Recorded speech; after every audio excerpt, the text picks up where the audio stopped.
வணக்கம் ஆதிதேவனே. வணக்கம் ஆதிசக்தி. வணக்கம் முக்கண்ணரே. வணக்கம் பரமேஸ்வரா. ஹே மகாதேவா, முக்கண்ணனை அழைத்தது எதற்கு?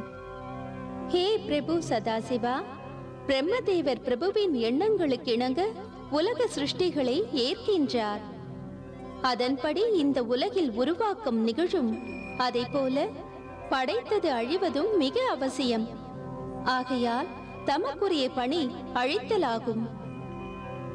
எல்லாம் பிரபுவின் இச்சை. தமக்கு இந்த தொழிலில் என் சக்தியின் உருவாக தேவி பார்வதி துணை இருப்பாள். அதோடு தாம் வாழும் இடம் கைலை மலை மீது சிவலோகமாக அமையும்.